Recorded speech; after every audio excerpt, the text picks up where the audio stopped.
अभी कुछ दिनों पहले की बात है, मैं बैंकिंग से रिलेटेड कुछ डिस्कशन कर रहा था अपने बड़े भाई के साथ, जो मेरे फादर के साथ बिजनेस करते हैं। मेरी जो एजुकेशन है, मैं आईआईटीएन हूँ और काफ़ी वेल एजुकेटेड पर्सन माना जाता हूँ।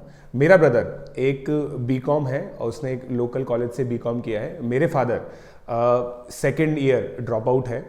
अब जो बैंकिंग का मैंने डिस्कशन किया अपने पेरेंट्स से, और मैंने ये चीज़ पाई कि मुझे बैंकिंग के बारे में बहुत लिमिटेड नॉलेज है। उन्होंने मुझे बहुत सारी ऐसी चीज़ बताई, होम लोन के बारे में, ईएमआईज़ के बारे में, बहुत सारी ऐसी चीज़ें बताई जो मैंने किसी भी स्कूल में नहीं सीखी, किसी भी कॉलेज में नहीं सीखी। और अगर मैं इंटरनेट पे भी स्क्रॉल करूं, गूगल के अंदर भी देखूं, तो मुझे इतनी स्ट्रक्चर्ड इन्फॉर्मेशन नहीं मिल सकती थी जो मुझे मेरे बड़े भाई और मेरे फादर ने दी। जो पॉइंट मैं बताना चाहता हूं वो ये है कि हम बहुत अच्छे एजुकेशन सिस्टम में अगर पढ़ भी लें और बहुत ज़्यादा वेल एजुकेटेड भी हो जाएं, तो भी एक चीज़ है दुनियादारी, जो हमें हमारे बड़े सिखा सकते हैं। तो इस वीडियो का यही थीम है, पेरेंट्स अपने बच्चों को दुनियादारी सिखाएं।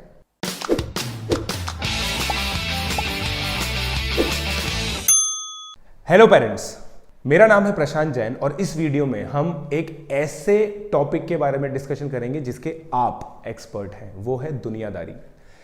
हम लोग बच्चों को बहुत अच्छी एजुकेशन देने की कोशिश करते हैं, बच्चों को स्कूल के अलावा कोचिंग करवाते हैं, कॉम्पिटिटिव एग्जाम की तैयारी करवाते हैं और ये सोचते हैं कि बच्चा बड़ा होके एक अच्छी जॉब में सेटल करे। ठीक है, कुछ ऐसी चीज़ें हैं जो आप बच्चों को सिखा सकते हैं जिससे बच्चे का कॉमन सेंस डेवलप होता है। और मैं आपको एक चीज़ बता दूं, अगर कोई सबसे इंपॉर्टेंट स्किल है वो है कॉमन सेंस। अगर कोई भी सिनेरियो होता है, कोई भी जॉब इंटरव्यू होता है, उसके अंदर भी कॉमन सेंस बहुत ज़्यादा चेक किया जाता है और ये एक ऐसी चीज़ है जो आप खुद सिखा सकते हैं। कॉमन सेंस क्या होता है?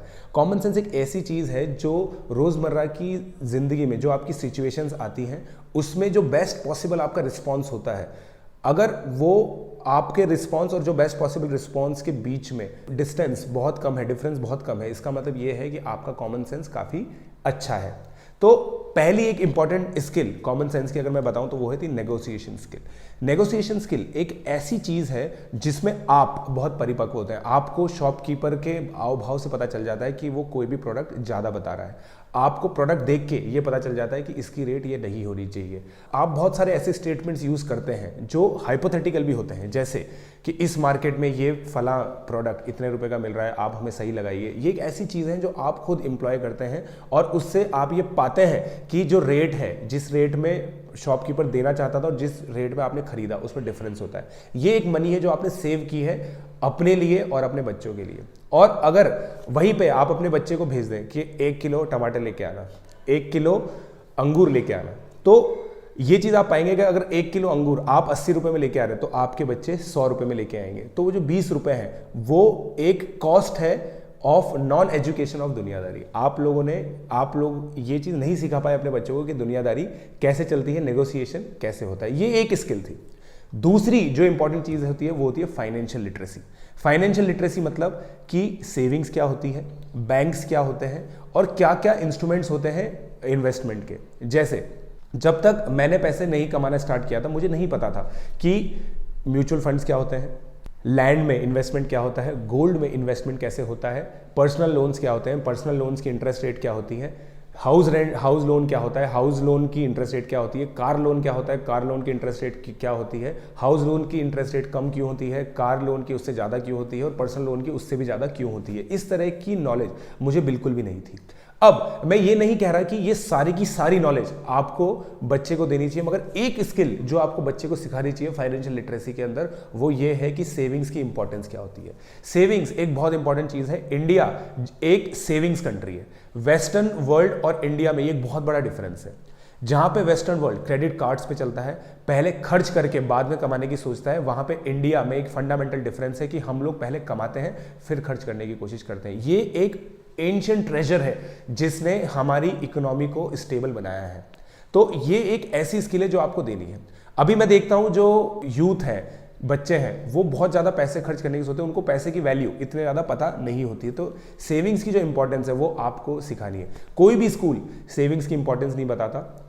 थियोरेटिकली इकोनॉमिक्स के अंदर कहीं ना कहीं ये चीज़ आ जाती है, मगर वो जो रोज़मर्रा की ज़िंदगी में रियल लाइफ में जो सिचुएशन देखते हैं उसमें जो सीख सकते हैं वो चीज़ बुक में हम कभी भी नहीं सीख सकते।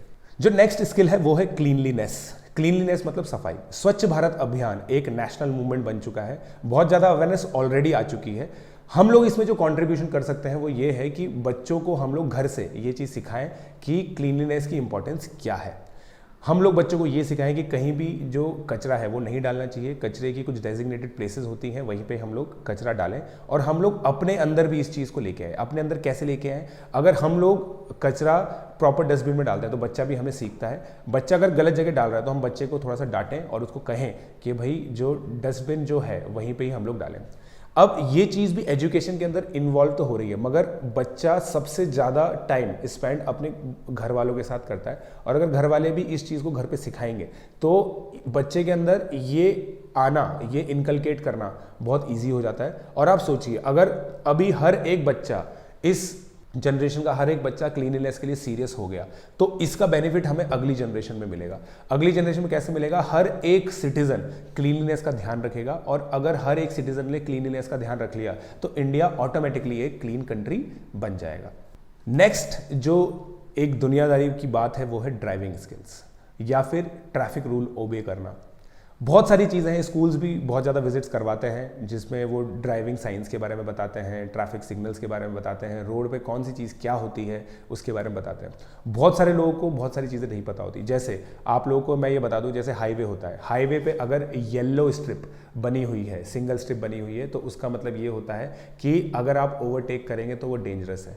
अगर 2 स्ट्रिप्स बनी हुई हैं तो ओवरटेकिंग प्रोहिबिटेड है। अगर जो हाईवे पे स्ट्रिप्स डिसकंटिन्यूस है, मतलब थोड़ा सा पैच है, फिर थोड़ा सा पैच है, फिर थोड़ा सा पैच है, तो इसका मतलब ये होता है कि ओवरटेकिंग पॉसिबल है। तो अगर हम लोग ये सब चीज़ें अपने बच्चों को बताएं तो वो जब ड्राइविंग खुद करेंगे तो इन सब चीज़ों का ध्यान रखने की उम्मीद है।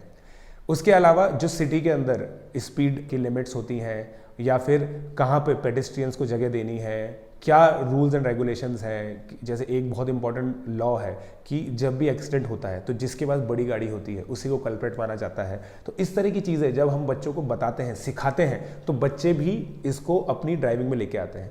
जब आप खुद भी ड्राइविंग कर रहे हैं और बच्चे आपको देख रहे हैं कि आप बहुत तेज ड्राइविंग कर रहे हैं, बहुत रैश ड्राइविंग कर रहे हैं, तो बच्चे भी ऐसी ही ड्राइविंग करते हैं, क्योंकि सबसे इंपॉर्टेंट टीचर इन सब चीज़ों में बच्चे के लिए पेरेंट होता है। तो आपको खुद ड्राइविंग से रिलेटेड डिसिप्लिन में रहना चाहिए, ट्रैफिक रूल से रिलेटेड डिसिप्लिन में रहना चाहिए, ताकि आप अपने बच्चों को भी सेम चीज़ सिखा सकें।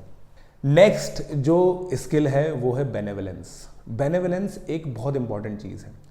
इसका मतलब क्या होता है, जो हमारे कॉन्टेक्स्ट में है वो ये है कि हम जब भी किसी भी पर्सन से बात करते हैं तो हमारे अंदर एक प्री ऑक्यूपाइड नोशन होता है। मान लीजिए हम किसी बड़े आदमी से, बहुत बड़े आदमी से बात करते हैं तो हम रेस्पेक्टफुल होते हैं। अगर किसी हमारे यार दोस्त से बात कर रहे हैं तो हम लोग बहुत फ्रैंक लैंग्वेज यूज़ करते हैं।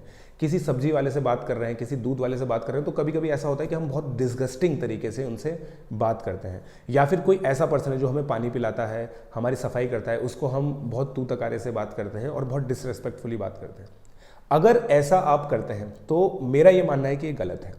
हम लोग, हमारा कोई भी पर्सन हो, हर एक पर्सन एक इंपॉर्टेंट पर्सन होता है, उसके करस्पॉन्डिंग बेनेवलेंस दिखाना बहुत ज़रूरी होता है। हम लोग सब पर्सन से प्यार से बात करने की कोशिश करो और हम बच्चों को भी यही सिखाएं।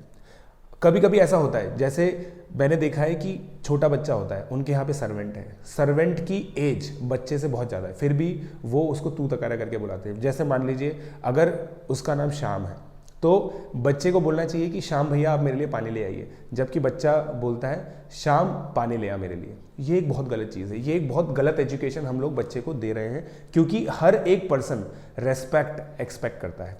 अगर हम किसी भी पर्सन को बहुत ज़्यादा फाइनेंशियली बेनिफिट नहीं कर पा रहे हैं तो एक चीज़ जो हम दे सकते हैं वो है रेस्पेक्ट। अगर आप पर्सन को रेस्पेक्ट देंगे तो आपको भी रेस्पेक्ट मिलता है। ये चीज़ आपको बच्चों को सिखाने की ज़रूरत है। रेस्पेक्ट आज की दुनिया में 21st सेंचुरी में रेस्पेक्ट आप किसी से भी एक्सपेक्ट नहीं कर सकते, आपको कमाना पड़ता है।